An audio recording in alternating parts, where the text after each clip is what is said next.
Coming back out of executive session, we are being joined by Jane Garson, which is very fun. So make sure that Jane is back in.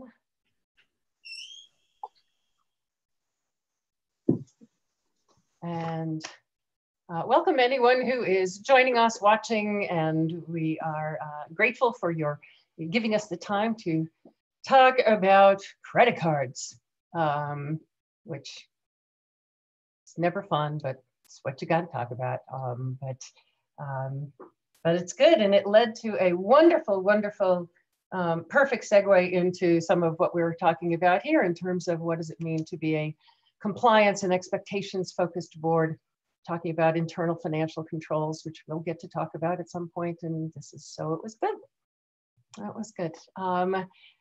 I am Hilda Gottlieb with Creating the Future, and I am here in Tucson, Arizona today. And let's all introduce ourselves and tell us what is going on that is awesome with you. Anybody wants to start?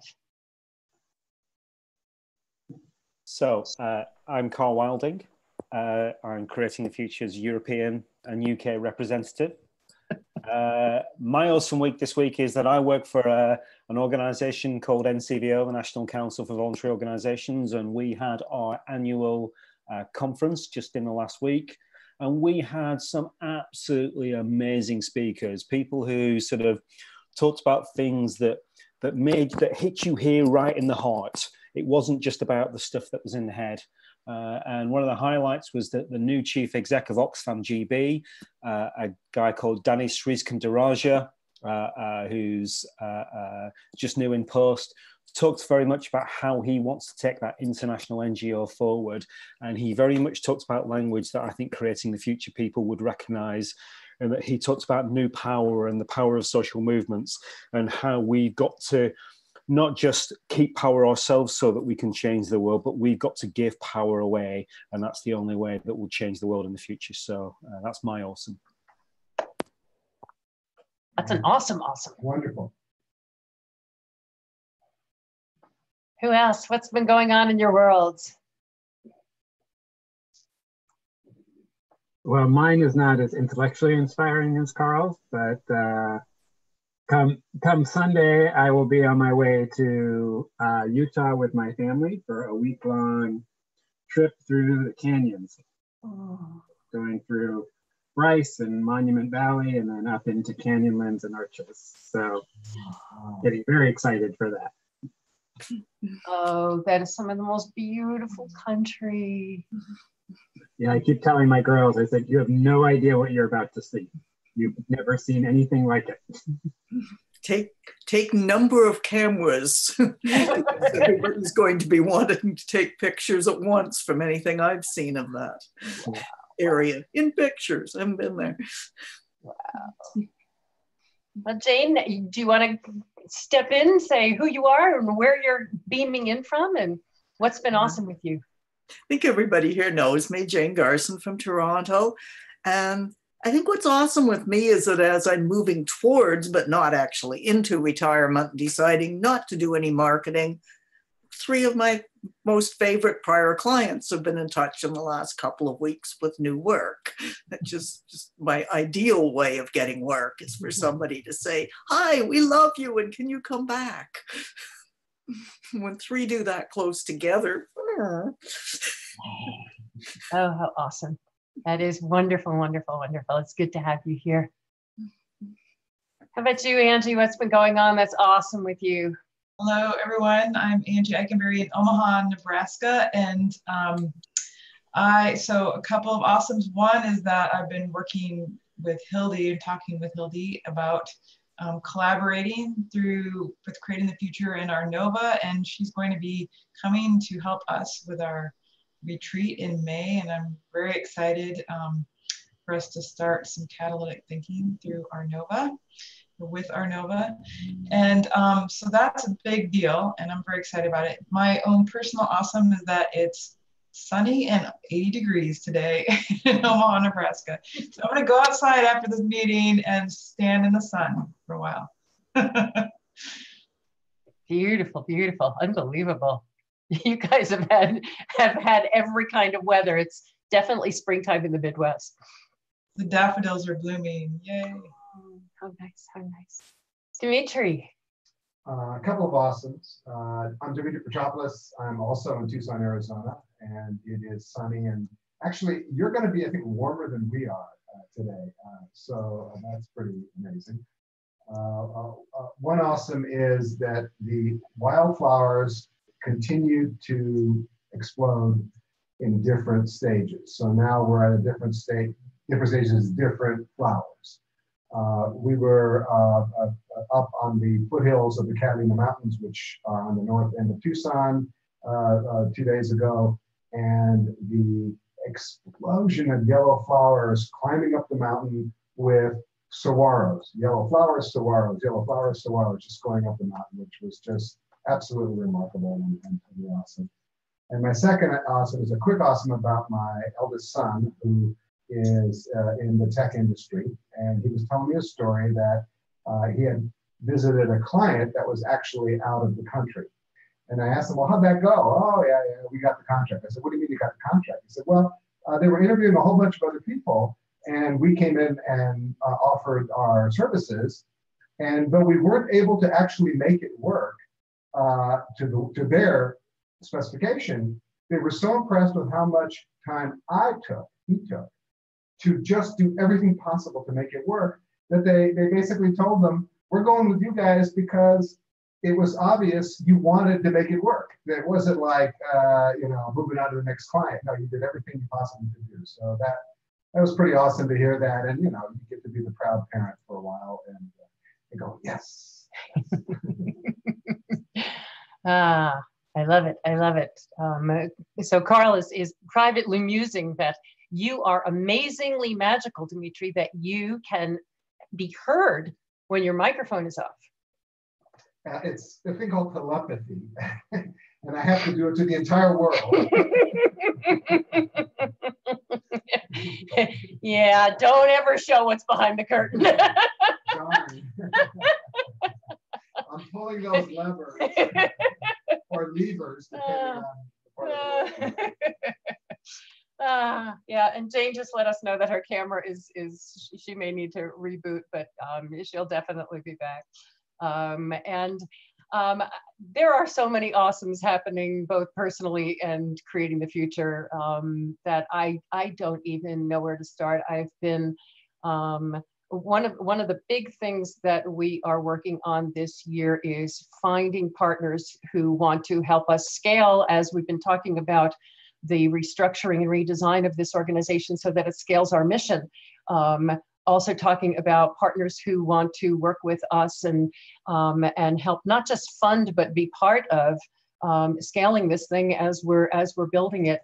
And I've just been having some of the most energizing conversations with people in the capacity building realm from all different places, both foundations and people doing capacity building and organizations I never even knew existed that are looking at capacity building in different ways. And so that's been really exciting to start having a conversation about what would capacity building look like if it were focused more on ends than on means, or focused at least on ends as the context of means, rather than just looking at capacity building being about all of the internal stuff, making the assumption you'll then know how to go out and change the world.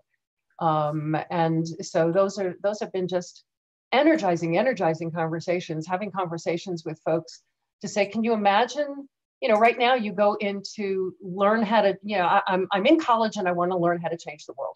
You either go into the social sciences, political science, and sociology, or you go into social enterprise and nonprofit management, all of which teach you the means without really any focus on what does it take to create ends. And having conversations to say things like, can you imagine if the first 2 semesters in a nonprofit management, not even calling it that course, all you learned was about social movements and what made social movements work and what made them not work and it's just so exciting to think about. So those are some of the massively geeky conversations that I am getting to have 2 and 3 times a day, all day long, with folks. And so it's just, from a very geeky perspective, it's very fun. So that's what's been awesome around here. I hope Jane can join us. She's been having trouble with her Zoom, and I don't know if it's, Dimitri, you do want to see if maybe there's a way that we can send her her own link, because she's been trying to use mine, and maybe that's what's, I don't know. I don't know. Also, I was going to suggest to her the updating her Zoom client. If you'll deal with that, that would be. Yeah, I'm gonna step out for just a second and call her. Okay. I think that'd be the easiest. That sounds like a plan. Thank you. Now he's mute and you can still hear me.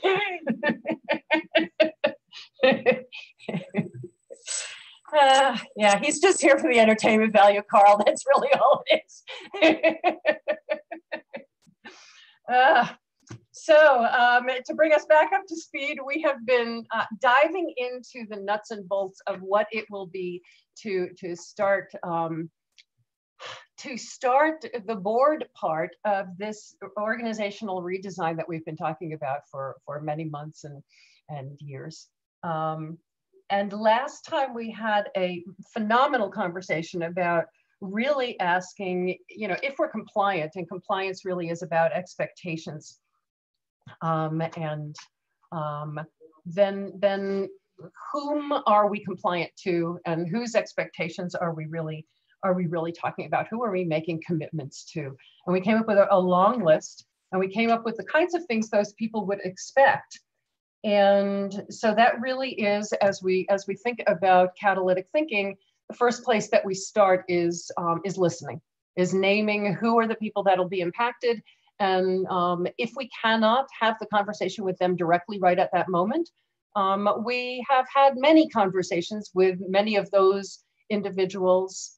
And so we have a sense of what we would be listening to if we were listening to them. And we will have individual conversations in the future. But for right now, we can easily say, for instance, if there's expectations of the federal and state law, if there's expectations of people who are investing in our mission in various ways, what do they expect?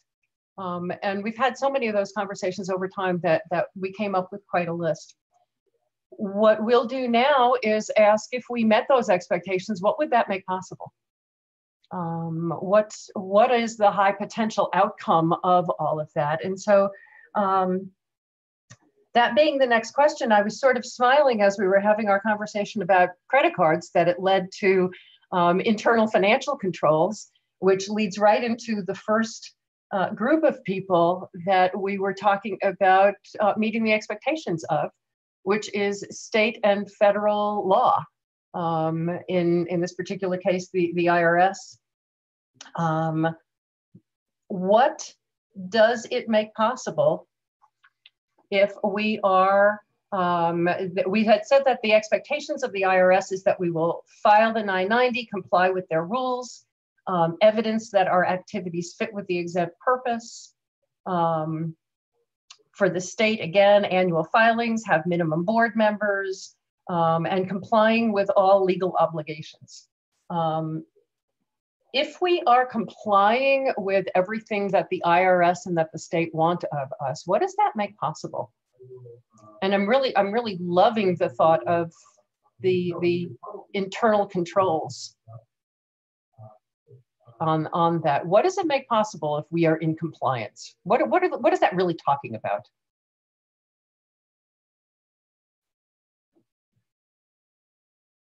Well, if I can kick off, I guess an obvious starting point for me is that if all the hygiene factors are taken care of, that means we can actually focus on the things that we are really here for, where we want to sort of change the world. I am sort of minded that one of the things that we keep talking about at my work is about trustees, and we sort of quite often say, well, nobody ever decides to become the trustee of a non-profit or a charity. They join that, or they get involved in that non-profit and so on because they believe in the cause. There's something that they want to change the world, and then you end up being a trustee, doing all this IRS regulation type stuff. because I mean that's just got to be done. So in a perfect world, we would do those things as quickly as possible, and we would do them well, so that we can focus on what we really came together to do. Yeah, I like that. In my mind, it speaks to, it encourages us to have systems so that stuff happens like clockwork. Yeah. Sorry, just one other thing. An expression that I've been using sometimes at work when we talk about this stuff, and you know, I mean, this is almost sort of what the sort of thing that creating the future sort of might do is, it's almost, and if you excuse the language because I haven't quite got this right, we will help you run your business so that you can instead focus on running your organization. If that makes sense. So we'll try and help you do all those things that nobody really wants to do: governance, financial stability, and so on, so that you can focus on the things that actually you have some real insight on because you have user experience and so on, i.e. the mission of the organization. Right. Yep. Yeah.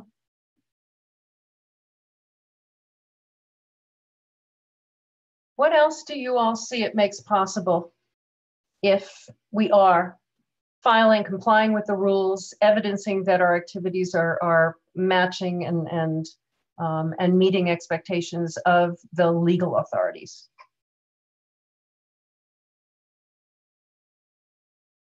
One thing it does is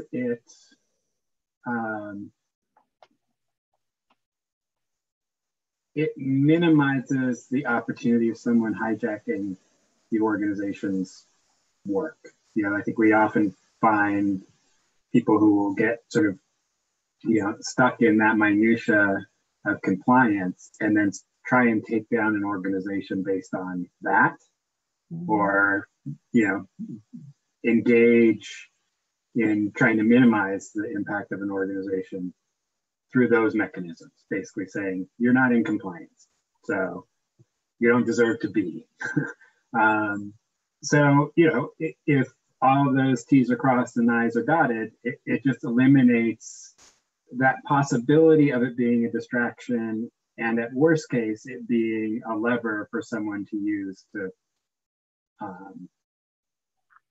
undermine us on grounds that are not the true values, outcomes grounds, which absolutely they would have reason to engage with us around. But the other ones, if we can eliminate those, it's just one less thing. Right. Yeah, it bulletproofs us.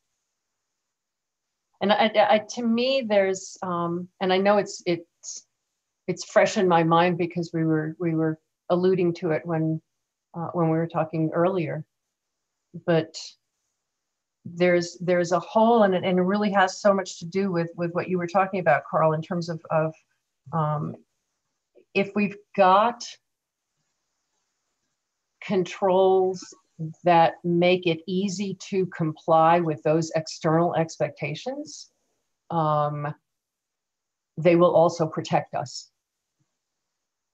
So it's both. It's meeting the external expectation and doing, and at the same time doing exactly what you're talking about, Justin. That it does protect.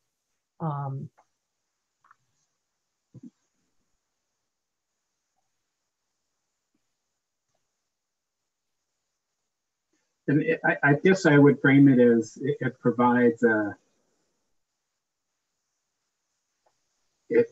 strong foundational pillar, as opposed to a weak one. So when we're not in compliance, we have the opportunity of that pillar being knocked out from under us and taking out the rest of the good work with it.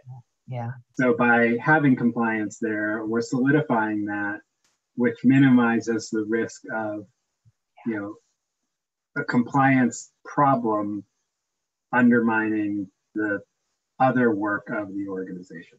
Yeah, we are familiar with an organization that was clocking along, and never realized that they had a provisional approval from the IRS and had never made that the final seal, and were operating as if they had their tax exemption, and they had lost it and didn't even know it. So yeah, there's, that's big.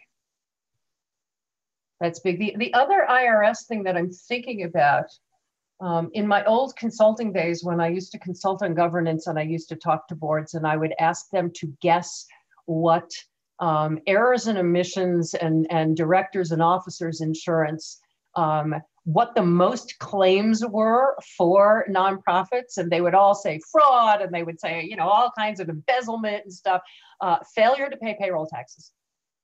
So if there was one thing that individual officers were frequently brought up on that wasn't covered by insurance, failure to pay payroll taxes is the highest one up there. And I think, again, being compliant, it takes away that threat that could happen, and putting in controls and systems to make sure. So for instance, our payroll all goes through a third-party payroll company. So it's not dependent on, you know, if we happen to be in town and we happen to file it and somebody else. So I really like the thought of that pillar being strong, Justin, in terms of, because it is so easy for something that you're not thinking about, as you said, Carl, it's not the stuff you want to do. And it's easy for that stuff to get, oh yeah, I got to deal with that. And making sure that's strong. Oh, sorry. Sorry, Angie.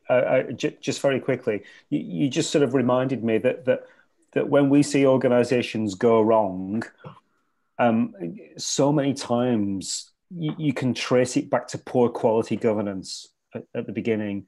I mean, I keep coming across organisations with only 2 or 3 trustees, and then, I mean, not only is the governance, and then if you have these habits and procedures and they're not in good order, they then, as you say, they lead to bad habits elsewhere. Yeah. Sorry, Angie. Yeah, good point. And I was going to just connect back to our previous board meeting where we had discussed some of the importance of employees and feeling safe and secure and those kinds of, so having those mechanisms in place, making sure we're paying payroll tax and other things that they, you know, that affects people who are working for the organization and so on. So it's important to have those in place. And then I think also it gives a certain amount of assurance to partners, you know, that you're not going to be, that you're going to be around, you can take care of the basics, you know, and you're not going to, you know, your pillar's not going to be deteriorating, and that side that interrupts maybe the work that's going on with the partner on the other side. Yeah, and I think it really does come back to that very, very first thing that you had said, Carl, that if all of those things are in place, that we then have the luxury to focus on the mission. Back to that very, very first thing that you had said, Carl, that if all of those things are in. Oh, we've got at least a picture of Jane. We're getting closer. We're getting closer. Oh. So let's talk about the expectations of the individuals who are investing in our mission. So whether that is, we had said volunteers, financial supporters, resource donors of any kind. We talked about their expectations being a lot about accountability, showing accountability to the communities that we serve, that we're sharing power with those who receive the benefit of our work.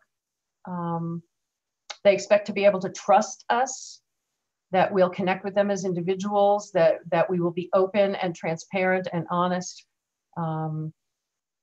Evidence that we said that we're doing what we said we were going to do. If we are accountable in that way to the people who are investing in our mission, what does that make possible?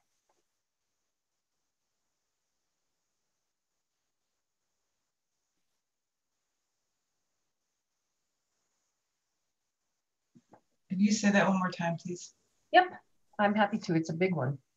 And actually what I'll do is I'm going to bring the list up on the screen. I think that might be. Let's see where we were. So what we said was that individuals investing in our mission, the expectations that they would have as volunteers, financial supporters, et cetera, is that they would expect that we're showing them that we're doing what we said we would do, that we are accountable to the communities that we're serving, to the people that we are serving, that we're sharing power, and that they can trust us. And as you look down that list, what does that make possible for our mission, for accomplishing our mission, if we meet those expectations?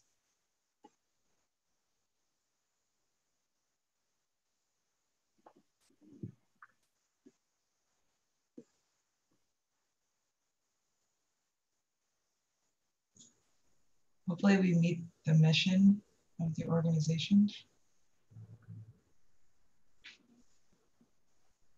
Hildy, I think the expression I think I would use is one that I think you have used many times before, which is this idea that we are throwing stones into sort of pools of water, and that actually the splash that the stone makes is not to the impact, it's the ripple.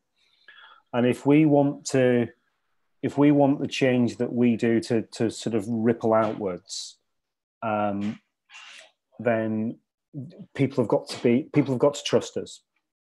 So they've got to sort of look at us and see what else they do. I think the second thing that I would say is, and I'm just going to try and find it here. I've just been helping my wife sort of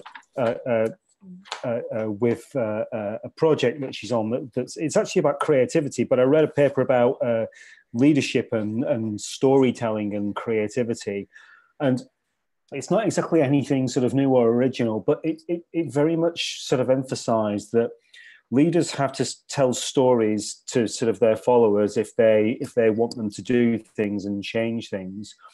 And in telling those stories have to be authentic. And if those stories are along the lines of do as I say, not do as I do, then people will not follow. Those leaders won't be authentic. So we as leaders can't achieve our mission if we are not authentic and work in the ways that we would expect people to do. So I'm sort of slightly almost going to disagree with you about how will this help us deliver our mission, because this is our mission. Behaving and acting in this way and modeling it is our mission. Oh, I love you, Carl. It is our mission. Yeah, it's wonderful. It's perfect. It's perfect. I also think you are getting closer to, or you are fostering and hopefully encouraging true engagement, where people feel a sense of efficacy with their action. So, these are people who are investing, we've talked about it, it's time, it's finance, it's, whatever it is. I think, the key piece to that engagement, and I know we talked about it before, is I feel like what I'm doing is actually making a difference. It's shaping the direction. It is, so I think what this makes possible is when people have this, they are more likely to engage. They are more likely to contribute to shaping what success needs to look like for the organization. So, and I think that, I guess just to echo or repeat or plagiarize Carl, that we are, we're practicing engagement. We're allowing the power to be shared. We're allowing people to influence and have a sense of efficacy of their contribution.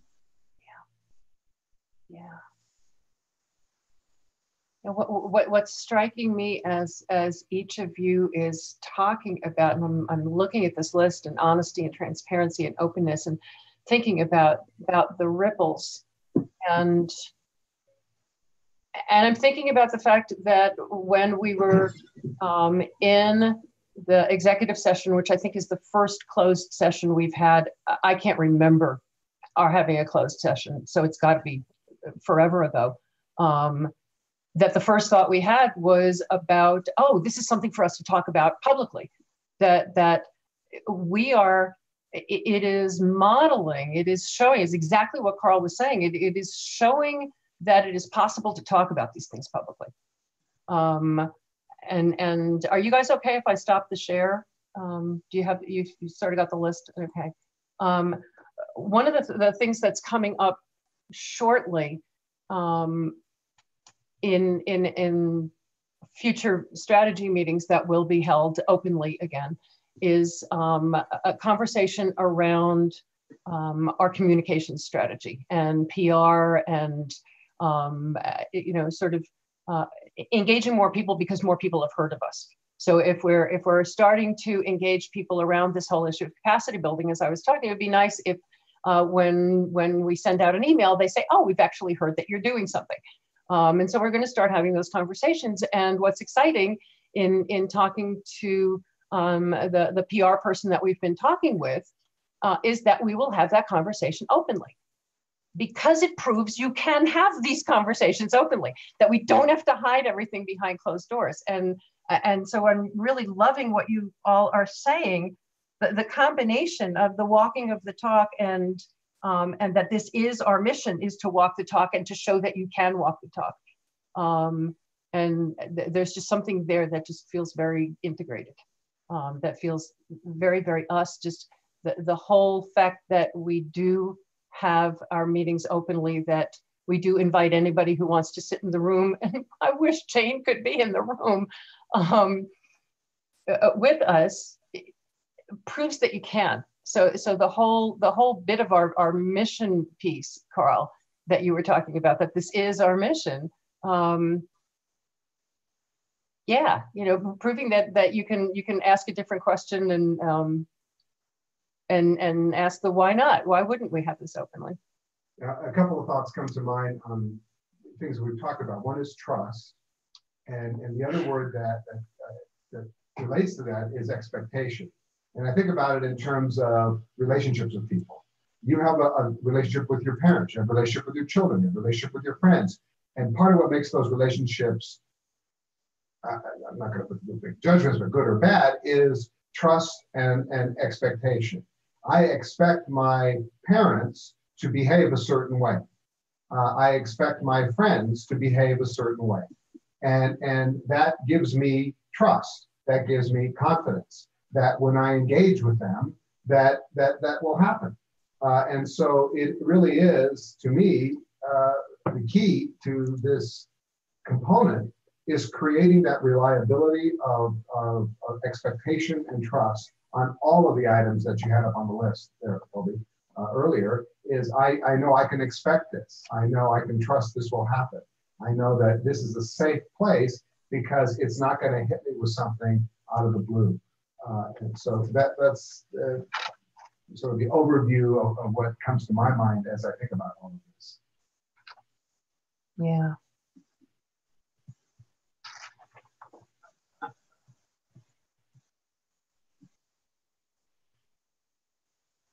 You know, and Angie, you mentioned partners, future partners, and I'm thinking about the participants in our programs, and I'm thinking about it, it's all in very, very much the same answer. And I think it really, the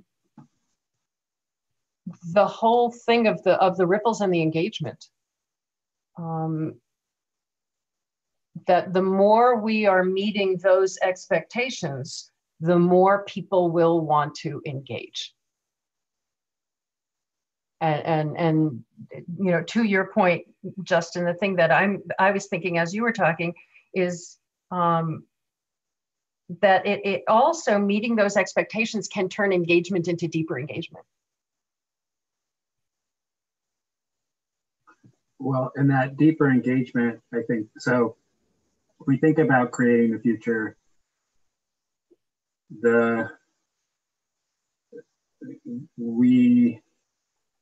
we are a collection of intermediaries. I mean, we are taking a body of knowledge, an approach, a strategy, a support network, and we're then turning that and applying it outward into the communities. and I think, this classification of people, the individuals who invest in us, are investing in a return on what they can do to affect their communities and benefit their communities. So I do think that engagement is also the heart of the accountability, that, these are the people that, when we meet these expectations by showing them evidence or failing to show evidence, or have, that when they're engaged, they're the ones who will call BS. They're the ones that will force us to be dynamic, to adjust models, to prevent us from sort of rutting into, because, these elements that are in this list, really point to, is this doing what I think it's doing? I put something in it, and the whole series of return on what that investment is going to be complex and different for different people. But this group of people, this is our constituency. This is our group of direct beneficiaries who have the power to say, this is working or this is not working. And to hold, to hold that space of accountability.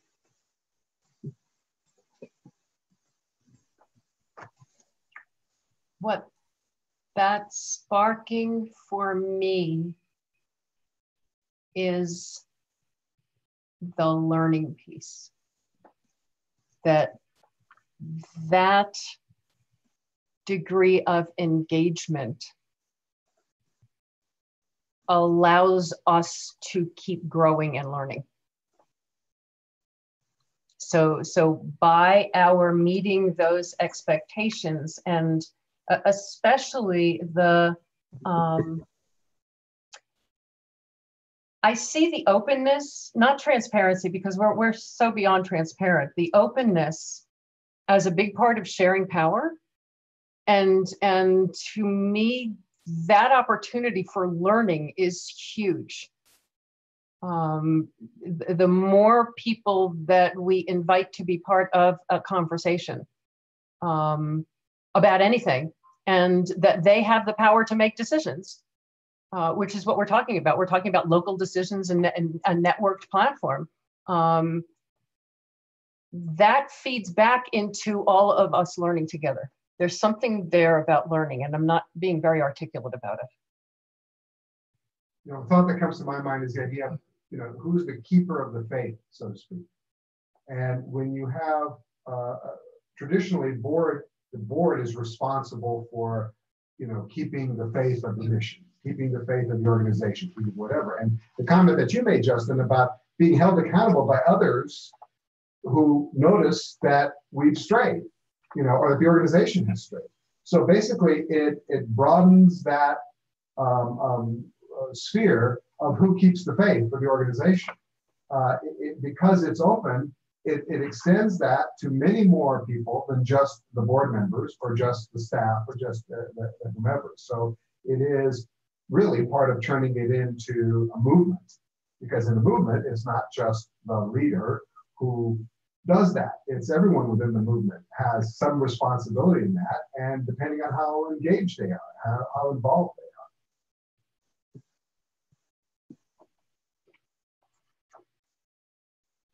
Well, and I think that this is a space where, along those lines, Dimitri, if this piece is successful, it frees up those obligations off the board.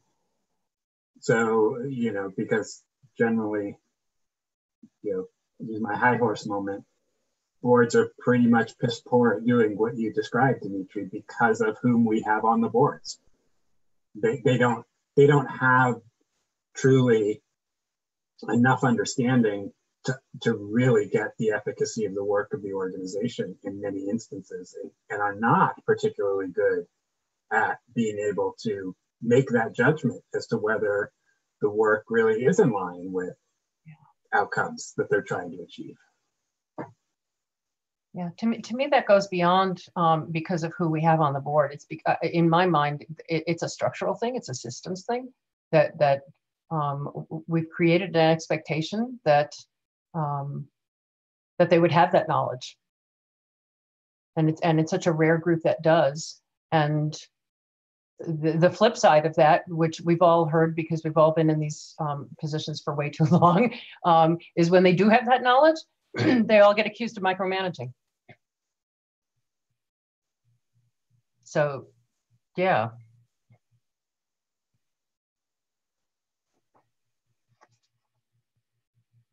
What else? So if I mean, what I'm almost sensing from what we're talking about is that if we meet the expectations of, I guess where I'm going is there's the legal expectations, there's the people who legally have a hold on us, and then there's the people who voluntarily have expectations of us, which is everybody else. People who participate in our programs, people who work with us, for us, partners, people who are investing, that if we meet those expectations, we're actually being the mission, which is where you were going, Carl, in the first place. That if we meet those expectations, the mission isn't just something we do, that we're actually being that mission. And that models, again, who we are out into the world. Yes, and again, having sort of lived through 4 or 5 years here in the UK, where non-profits and charities have, in some cases, spectacularly failed to live up to people's expectations, I feel very conscious that we need to distinguish between, I guess, the sort of the statutory minimums that the IRS requires versus people's sort of values. And to go back to those words that Dimitri used just before about trust, what the IRS sort of requirements do is that they're about sort of trying to establish a relationship based upon confidence. You are required to do this because a regulator or a public authority is saying you will do that. And I'm confident in you as a non-profit because essentially you've got to do something that you're compelled to do. But we don't want people to be confident in us. We want people to trust us. And they trust us based upon shared values and that sense that we don't just deliver great outcomes, but the way that we deliver those outcomes fits with how people want to do things. So to sort of give a very sort of crass example, and something that I see every now and then is, oh, well, we save animals, or we do this, that, or the other. That's really, really important. But we're not an environmental organisation, so I'm not going to worry about whether or not we leave the lights on in the evening, or whether or not we are prepared to sort of use some of our investment portfolio to put PV panels on the roof and so on. Because you come across this attitude sometimes that because I'm saving the world or I'm changing the world in this direction, therefore it doesn't matter that my board is undiverse and doesn't deliberately go out to sort of try and recruit people of colour who may actually not have had an opportunity, or that I'm screwing the planet, or sort of stuff like that. We've got to fit with people's values, and this is what this is about. It's about us living those values so that people trust us. They're not just confident that we'll deliver good outcomes.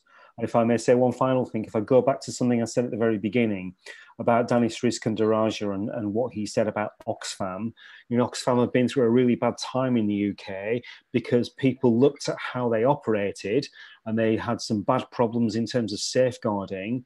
And people looked at an organisation that, yes, it delivered great outcomes, but it didn't do it in a way that fitted with their values. So that's where we are as a sector, where we're in a world now where how you do things is just as important as what you achieve. And that's what Danny talked about in his speech. Well, we're having the same issue here in the States with the Southern Poverty Law Center of, an organization where internally their, their practices and the management practices did not bode well with the community with regard to the kind of work they were trying to do for equity and power.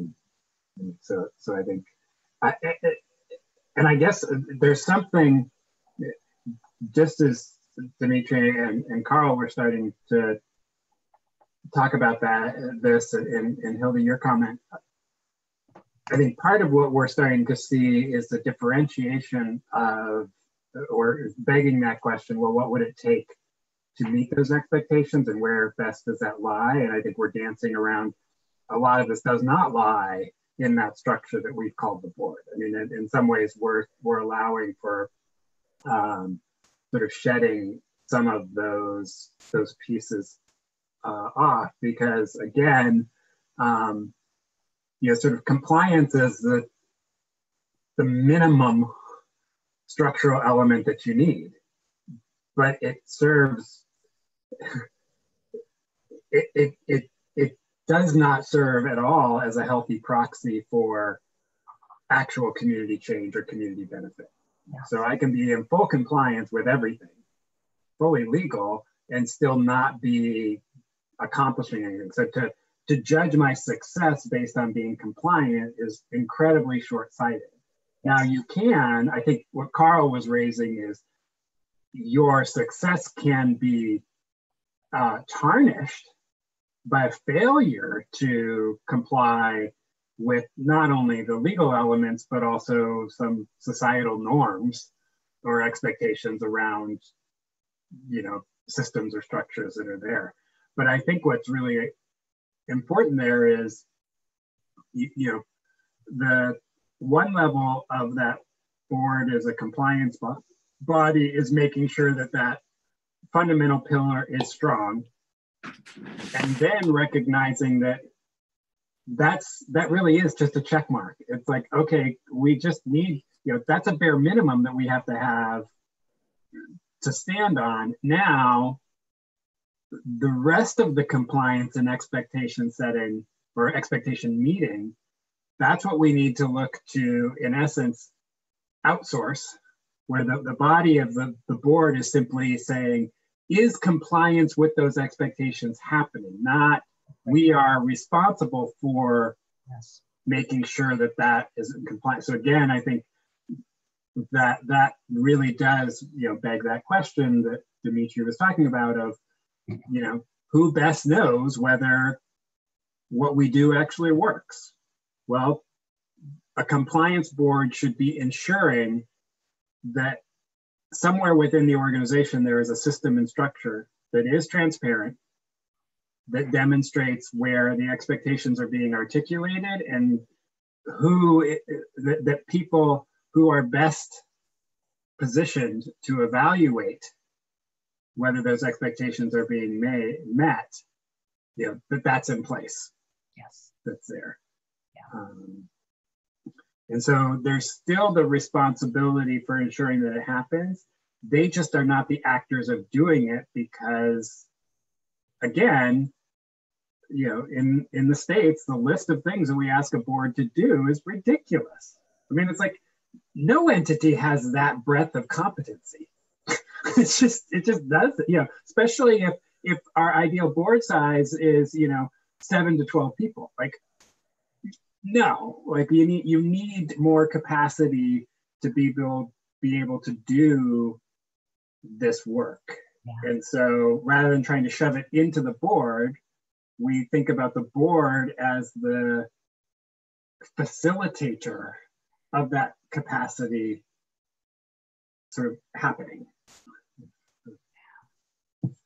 Could I just very briefly build upon what Justin has just said?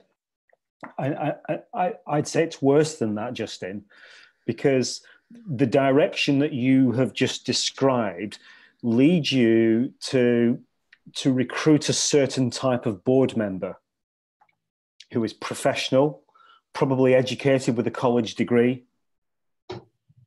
and if I may, probably more likely to be a white man. This sort of approach is potentially stopping us from recruiting people who, to use a popular phrase in the UK at the moment, have lived experience, who can talk directly about what the mission of that organization is. And of course, as we've discussed on this board before, you end up in conversations in the board that are just about compliance and they're not about the mission. And then you sort of forget sometimes why the hell you're here. And then you get to these absurd situations like I've heard before, which is, well, at the start of our board meeting, we are going to have a mission minute. I mean, what the fuck? You know what I mean?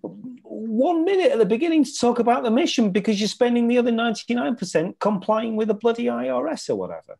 So, sorry for swearing, everyone, if you're listening. We all approve. We're hoping for a bloody this or. We all approve. I have been just like feverishly scribbling in notes and thoughts. You guys are sparking so much for me.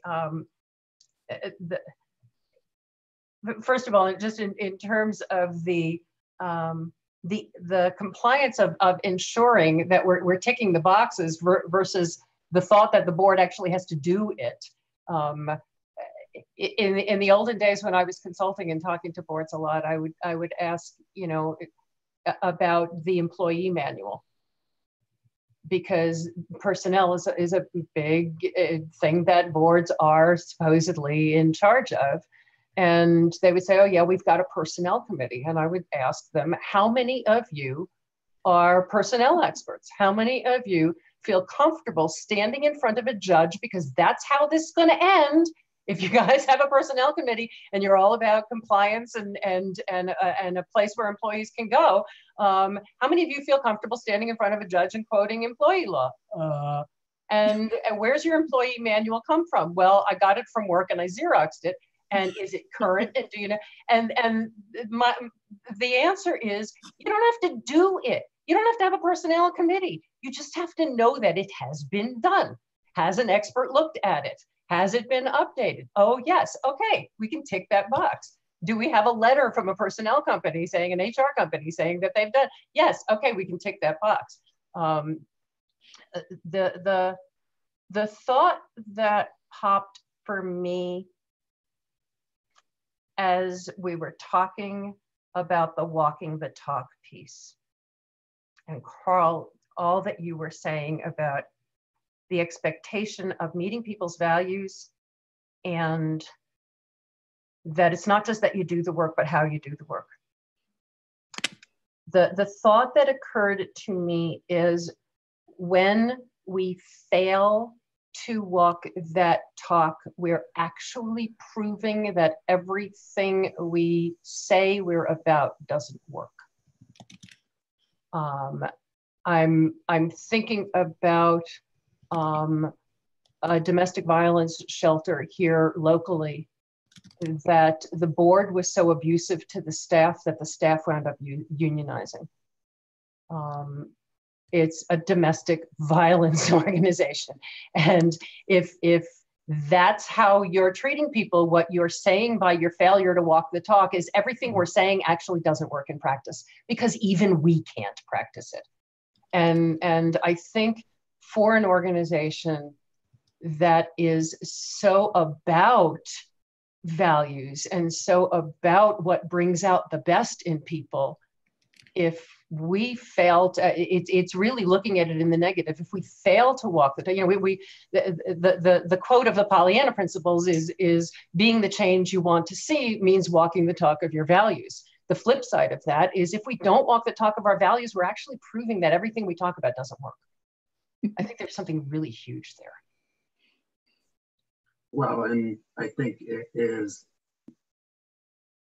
sort of the ultimate in themizing and victimizing, which is basically saying, well, for you, it needs to be this way because you are less than, different than, not as smart as, not as good as, but for me, it works fine to be this way. And yeah, I mean, I think it it continues to reinforce what you were saying, Carl. We recreate a system of privilege and isolation and myopic thinking that's often divorced from the reality of what's going on. And I appreciate what you're saying, Hildy, of, if you can't practice it, you certainly shouldn't be preaching it as the basis of your organization.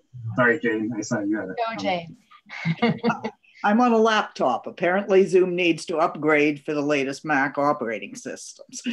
I love what Carl said. That's a big topic here as well, about the lived experience being needed, not just professionals. I've challenged people who wrote about the marvelous evolution of boards from community people to professionals and said, no, that's the wrong direction. Although I like a mix. And Hildy, I've had so many of those personnel manual conversations.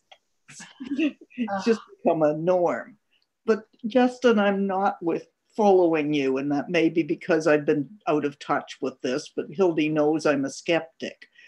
I'd say that most of the organizations I deal with, a board of 7 to 12, is more than the staff and more than the volunteer group that sees itself as having any role in ownership, whatever.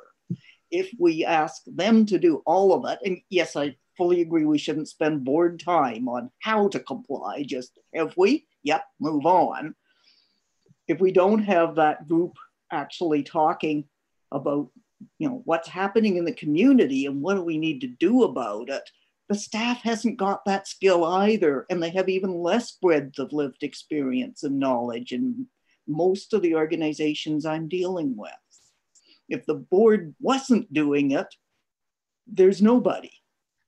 Or you have, in some cases, you have a marvelous enough executive director who'll make it happen.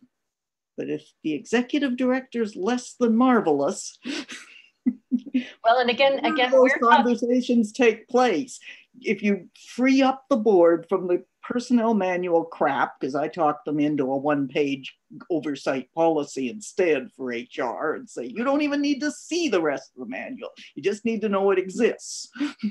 And once a year, has it been reviewed and updated if employment law changed?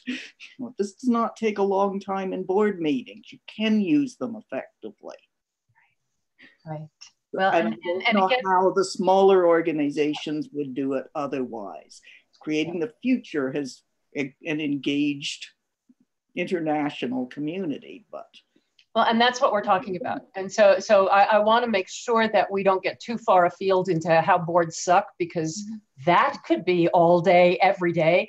But really, well, Justin did, though. He talked about how piss poor they are, and I'm not disagreeing with that. Yep. Trust me, I'm not disagreeing. Oh, I know.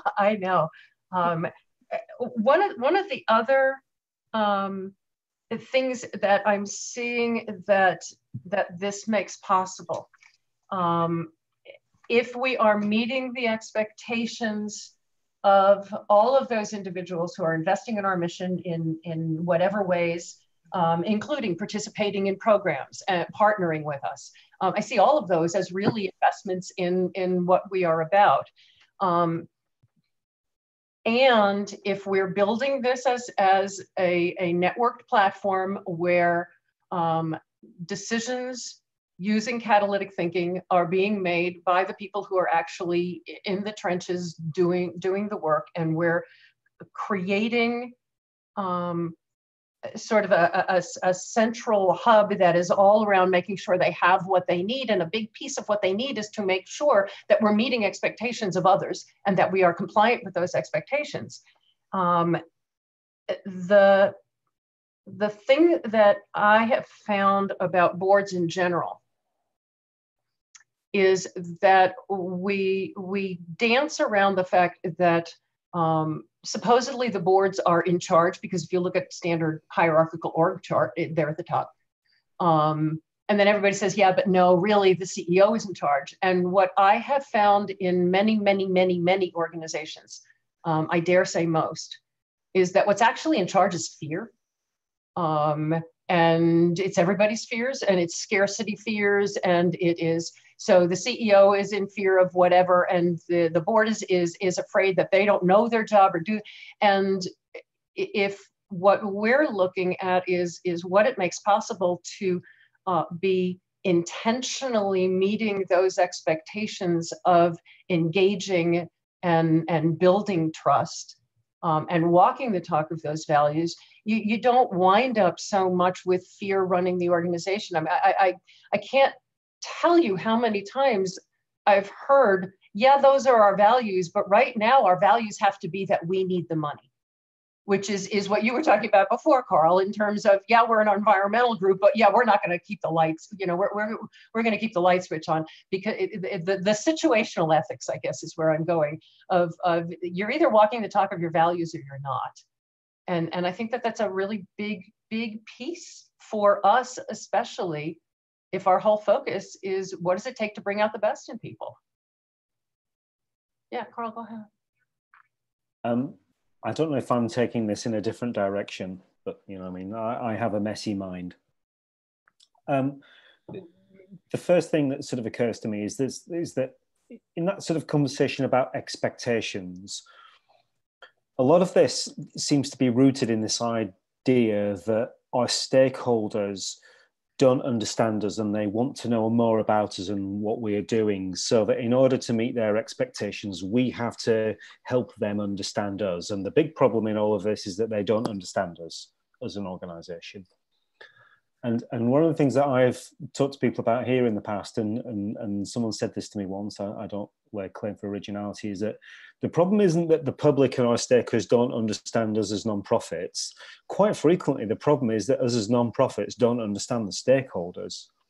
So in that, and I think Justin was sort of talking about this before about expectations, is that I think quite frequently we're so focused upon ourselves because we think that we are the center of the universe, that we're so upset that we're not thinking enough about actually what is it that people want. And for example, when it comes to impact, a lot of the time, I mean, there's an obsession with, and you know, when you have this in the US with I won't name them, but some of the sort of the infrastructure type things that obsess on measuring impact, and most people don't give a shit. They care about stories, they care about how they make you feel. So that's my first observation. My second observation, and this really is shakier stuff, it's your point about fear. I wonder if a lot of this fear is rooted in leadership approaches, techniques that broadly speaking are borrowed from business, and they're very male oriented. You know what I mean? They're about, you've got to be competitive and you've got to understand who else is sort of in the field and doing this, that, and the other, and so on. And again, coming back to Danny, who, you know, I mean, clearly has had an influence upon me. Danny talked about how the fact that in the future, civil society needs to incorporate much more feminist leadership principles that are much more collaborative, that are perhaps a bit more informal, that are a bit more discursive, that are a bit more about recognizing that we're faced by complexity and that we don't always know where we're going. So I guess that's my other observation. I don't quite know, I haven't read enough yet to understand what those feminist leadership principles might be, but it strikes me that's more the sort of thinking that I think you're taking us in the direction of, Hildy. Yeah. And building, what's exciting about what we're building is that it really is building collaboration and building relationship, even beyond collaboration, building relationship into the DNA of everything that we do. Yeah. Justin, go ahead.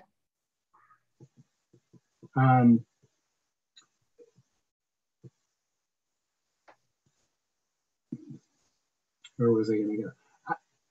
So I think, I mean, taking it back to our original question of what a compliance board makes possible. And I think, Jane, this goes a little bit to your question, and I agree with you, if not there, where sort of question, but I think that's part of where we're going. If we have an entity that is responsible for that compliance piece, then it frees up other people to pay more attention to these other higher priority expectations being met around, and it's a whole range of things. Some of it can be, internal operating systems that are efficient, that it's not always, the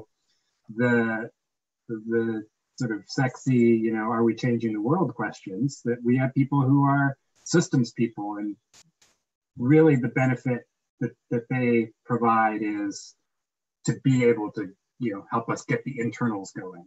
But the idea being that if the board is just primarily this compliance entity, which is doing some of what you're talking about, Jane, which is making sure that the boxes get checked, making sure that there are people actually paying attention to what it does, is that, one, if we only have the 8 people, we might actually be able to free up 6 of them to do sort of some of that heavy lifting capacity that the organization might need, that they may not have been doing because of the machinations of being a board that was trying to do sort of a whole lot of stuff, just not very well.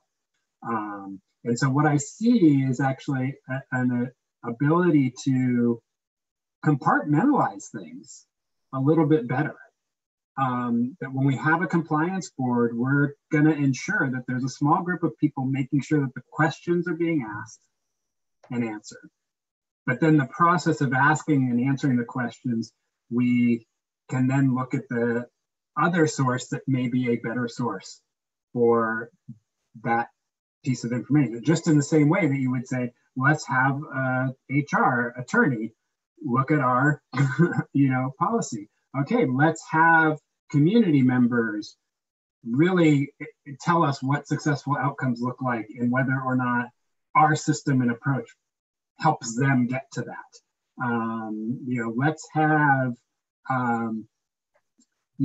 the people who really understand process and theory of change that could actually help us better understand how we talk about ourselves to the community. Some of your point, Carl, about it's not that the community doesn't know us, it's that we can't seem to talk about ourselves in a productive way. Again, what's that? You say that's really helpful, because I can see how the 2 different groups appeal to different people to be part of. The accountants that get antsy every time we talk about the community and change and new ways of thinking. Like, I've got 3 accountants on my current charity board, and you can see them going, should we get back to the finances?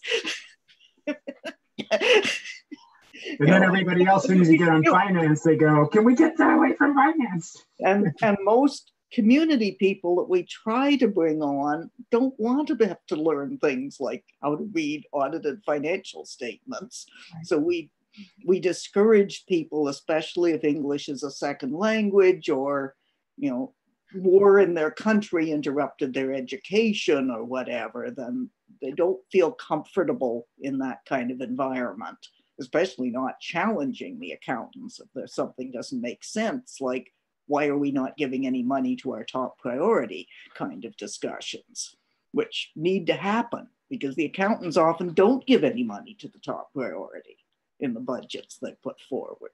I can see Carl laughing. He's been there. I guess as well, it would be a big benefit in many places to not have the, boards aren't supposed to micromanage, therefore we can't involve them in anything that we need help with, even though some of them have skills to help. If they're not the board and not the people who decide on the compensation of the CEO or that kind of thing, then that makes it a more casual relationship. And you might be able to use their skills better. And I agree with Hildy, building relationship is the big thing that's happening here. And the articles I read on leadership say that's the top thing women bring, that most women bring, not all, that most men, not all, don't, to their leadership. It's the trend. As in fact, I've seen articles lately that say the biggest single trend issue now for leadership skills is level of empathy. Isn't that wonderful? It really is. Yeah. Oh, yeah. That makes me reflect, and I have been, Carl, reflecting on your, to paraphrase, the exclusivity of the board club and who gets to be on that in that club, and how in an unspoken way it ends up being white males of a certain educational level. And addressing what you were just talking about, Jane, is that the lived experience is not there. The community experience is not there, or it may likely not be there with that. And by being a checkbox compliance board, yes, our financials are being properly monitored. Our HR work is being properly monitored. That can be handled by anybody. It doesn't require a high level of specialization in anything to be able to make sure that that compliance is there, be it experts who are doing that. So, I just keep reflecting on how it opens the potential for people to participate in an organization and allows it to be diverse, not because you went out and tried to recruit somebody of an XYZ quality, whatever that is, but because they want to participate and they feel comfortable and welcome in that, and that there is a trust relationship, that they are valued for who they are, as opposed to those particular qualities that have had a tendency to make boards what you described, Carl, because many boards are just that. There was something in Dimitri, that what you just said, that I think is really interesting, which was in your statement, you democratized compliance. And you made it much more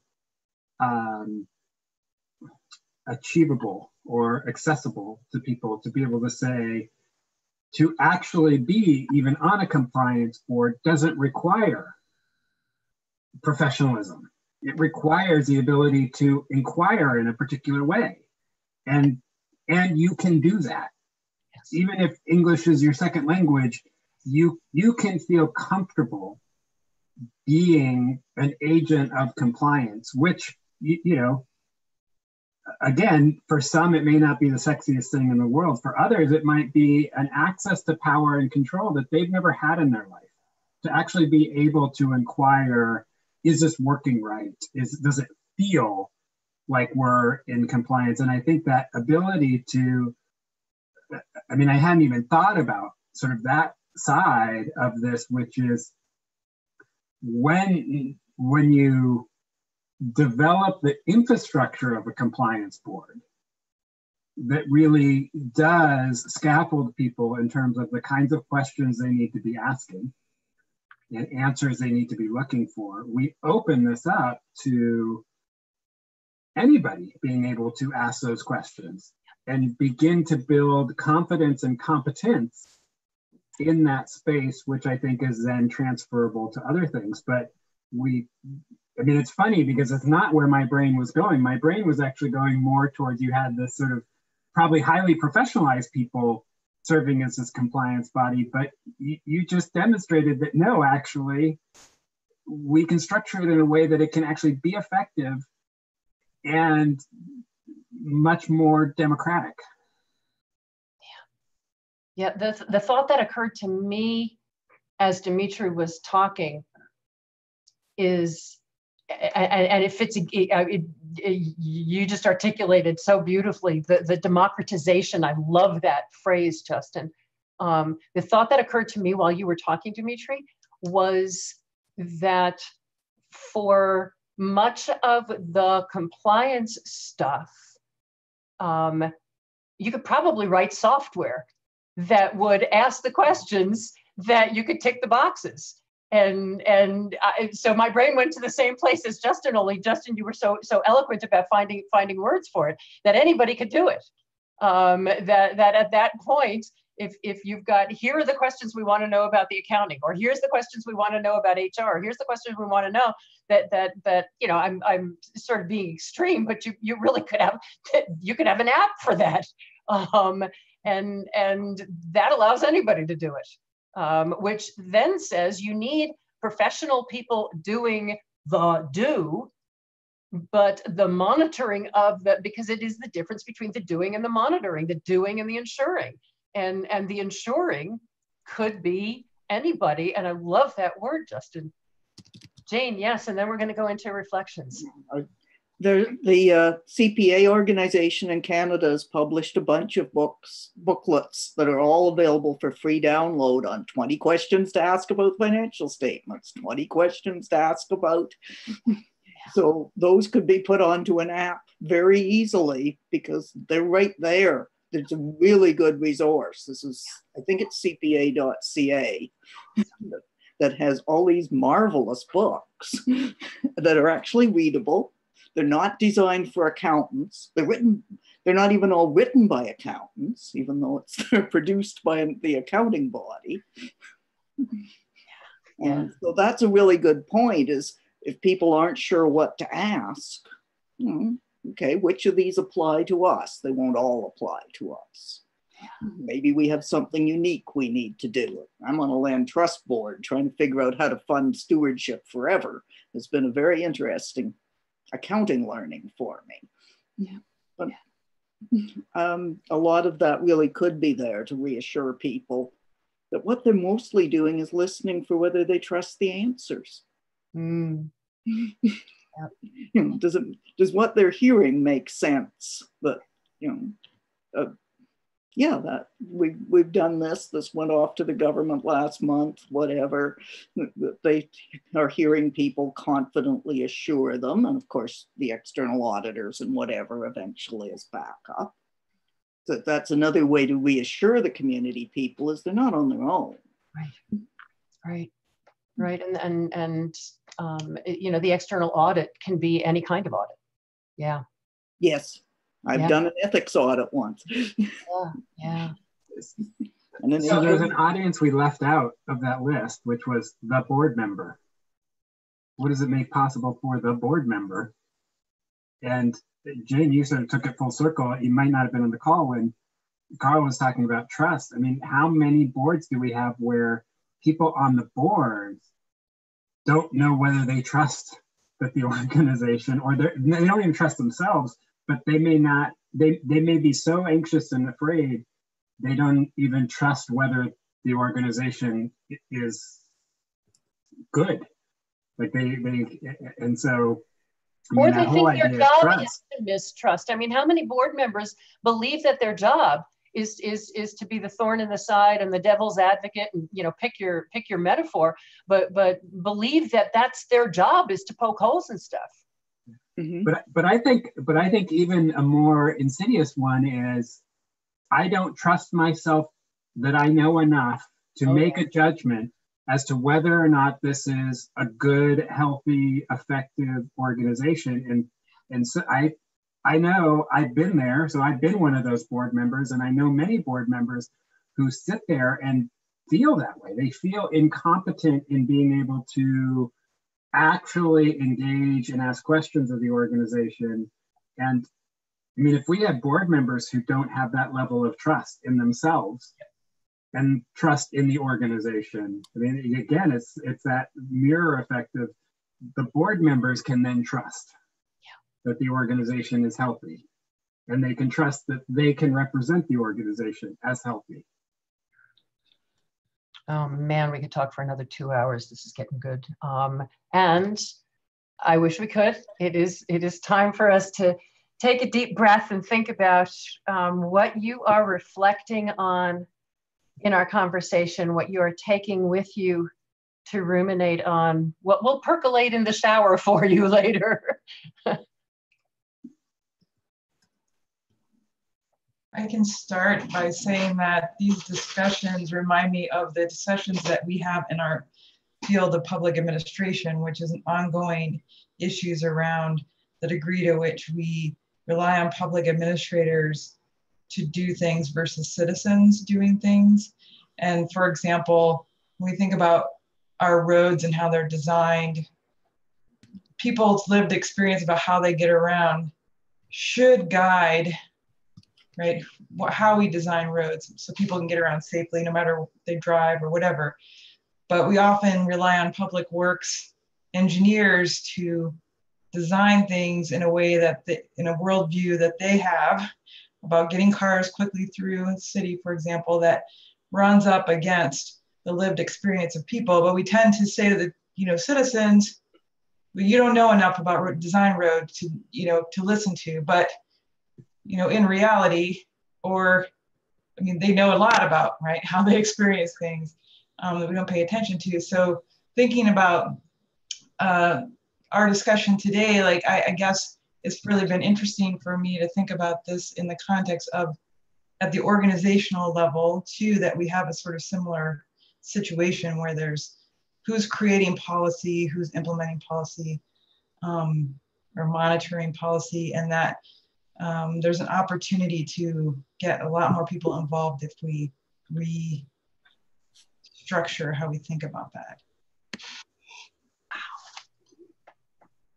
Wow. Yeah, there is another whole 2 hours of conversation right there. we need to gather over alcohol someplace and have this conversation. So I'll go next. First of all, a fantastic conversation. I've really enjoyed it. You know, I've had a long day. I'm tired. I've got other things to do, but that was a good 2 hours. Something that when we were talking earlier on before, I was part of me was sort of thinking, you were asking, you know, what difference does it make? What does it enable us to do? And part of me feels like answering sometimes, well, you know, it doesn't matter. You know, I mean, if we're not very good at some of this stuff, the choices that people have if they want to change the world now are so wide, they're so broad that there is something else out there. And the biggest problem is ourselves. You know, I mean, the biggest risk is to ourselves, because people have other places that they can go to sort of change the world. But then I sort of think, no, actually, you know, I mean, whilst it might not matter at an individual organizational level, this stuff matters at a much grander societal level. Because if you believe the same as me, and I know, you know, I mean, that's a rhetorical question because I know you all do, that there's actually something really different and useful and important and valuable about the non-profit model and about coming together for the benefit of the community. If you believe that those things are right, it is incumbent upon us to get this stuff right, because if we don't, we won't be able to show that we're different to the private sector or the public sector. And then we will lose this thing that we have. People will lose trust, not just in us as an organization, they'll lose trust in us as a model. And I think that is incredibly important, that we've got to get this right, not just for our own organization, or indeed the organizations we're trying to help. We've got to get this right because the model is important. Wow. Big, big, big, big stuff. Carl, I love that you're talking about the importance of what we're trying to do, because yeah, there are a whole lot of other ways that people are going about changing the world. Many of them are very short term. They may actually have a great deal of impact in a short term. They don't tend to have lasting structures that have the continuity of working with the community and knowing what's changing. And often they have very little accountability. So that's why we hear about people who've collected tons of stuff for some disaster relief that wasn't needed, never got there, and can't explain what happened to the money that was donated. Yeah. Yet we're the ones losing trust of the public, and partly because they don't understand what we do. And if any of the rest of you are on Quora, I answer questions all the time, most of which are totally negative. You know, how come all charity executives are so overpaid? Would be a typical kind of question. But these are every single day, there's a bunch of those. Why would I donate to charity when they're all just making some people rich kind of questions? They're almost all American, I should add. It seems to be a mostly American forum. So my reflection is anything that helps engage more people authentically in the community, people with the lived experience who have to live with the results of what we're doing, is a good thing to explore and get right. Sorry, just laughing. Oh, go ahead, Carl. sorry, I know I've had my turn, but what Jane just said is so important. We should spend 2 hours talking about what Jane just said in the last 2 minutes, because I see all the time people are obsessed at the moment in this country with social movements. They think social action and social movements are the answer to everything and that we don't need organizations anymore. And it's not true. And we have to defend why the nonprofit model is important. Justin. Well, I think, I guess part of what I'm reflecting on, sort of dovetailing on Carl, is a yes and, which is that we need to find the organizational structure, because, you know, organizations are the formalized way of containing this energy and supporting it and moving forward. And so we need that capacity. Part of what has happened is the manifestation of organizations currently actually isolates. And I think that's where the pendulum is to the movement, is saying, well, the organization solution doesn't work because people aren't collaborating and they're, you know, inwardly focused. And so I think, you know, it's a classic throw out the baby with the bathwater, which is, okay, we need an organizing principle. What has, you know, so we're not saying, into our discussion, we're not saying we don't need boards, but we need to reorganize the structure so that it serves what we're trying to accomplish a bit better. And I think I'm, you know, for me, in terms of my reflections is, again, I have really, really strong opinions about this, which is, you know, the boards are broken, and that the expectations we have for what a board member does, you know, basically creates impotence in board members. And then it you know, and a lack of confidence, and then you get an overreaction of ego. And I mean, it's just, it's like, I mean, we couldn't have created a more perfect petri dish of how sort of power misaligned expectations create just an icky, ineffective system. I mean, that's why we all say it's broken and it kind of sucks. So I like that we can look back and say, okay, we know organizations need capacity. We know they need competencies. We know they need some organizing structures. They don't need to be what we've tasked them as. And when we can sort of pare down minimal and then see where there are other options, you know, that's, you know, for me, that's really engaging. And I think, again, to Carl's point, if we can figure out this model and say, here's a way that it can work, it can address, you know, the concern that Jane raised of where does capacity come from, if not from that entity. It gets the compliance people, it gets, you know, I think that's going to be really powerful to show that you can actually do this. But Justin, and the other side was just, Jane, I think it's so funny, like, so it's okay to pay millions of dollars to the person who's polluting the earth and making it unhealthy to live, but to not pay the person who's cleaning it up and making it livable. Since I'm in the environment, not even gonna go there. Not even going to go there. But when you said that, I was like, But Justin, I am imagining a workshop and a conference titled "Curing Director Impotence," and we'll see what goes up. Oh dear God. Dear God, so long as we just don't hand out little blue pills at the door, I think we're fine. Oh gosh, Dimitri, what's standing out to you?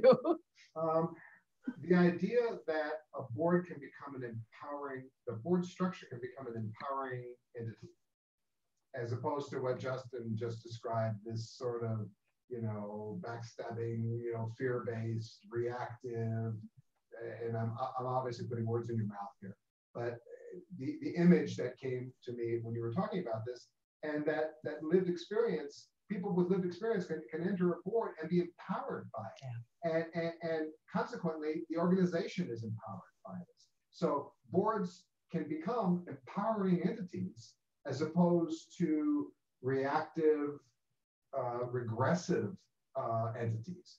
So that's what, you know, I'm sort of pulling out of this discussion, and really the difference between reacting and creating, because all of the short-term stuff is reacting.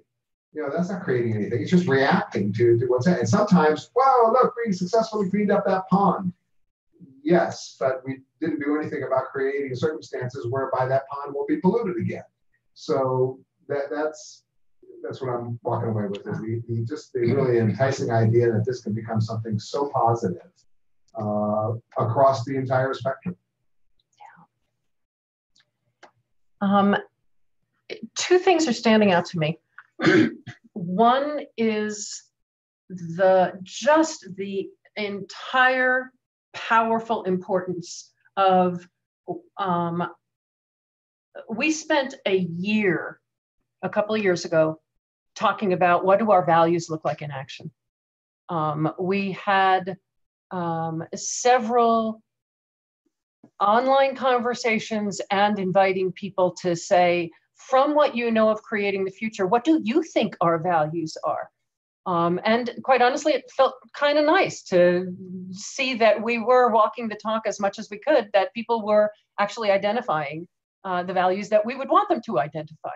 And so the vast importance of walking the talk of our values, of being able to articulate what those are, that our values statement on our website is a statement of our values in action.